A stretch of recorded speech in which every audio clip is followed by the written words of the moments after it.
أبو جبعد ومسرح وجام جام جام showgii xalay xamaasad badnaa ee aadka loo soo buuxdaafiyey kumanaan qof iyo in ka badan ee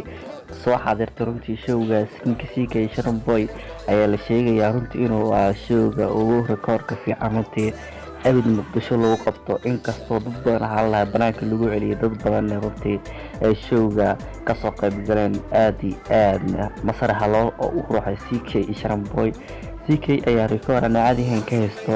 muqdisho in badan wadamo badan u soo raax Turkiga iyo Malaysia iyo wadamo kale aad u soo ruuxay ninka CK ayaa muqdisho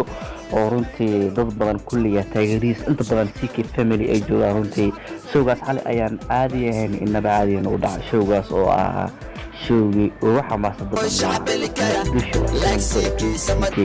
waa fanaan CK waa youtuber hadana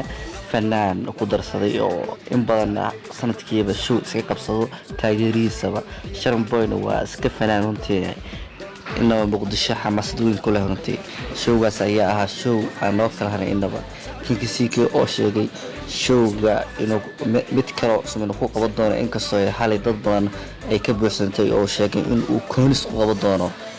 adiga ma jeclaaleed in showga lagu qabto koonis aniga waan jeclaalahay runtii inaan ka soo qayb galo koonis waan meel aad u weyn dad badan ka soo qayb gali karaan runtii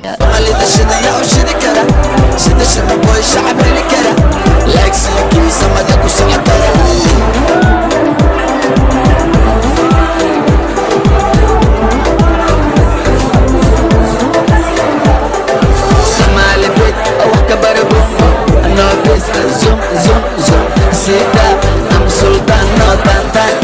وحصوبة عيال كل جان أبو جبعد ومسرح وجان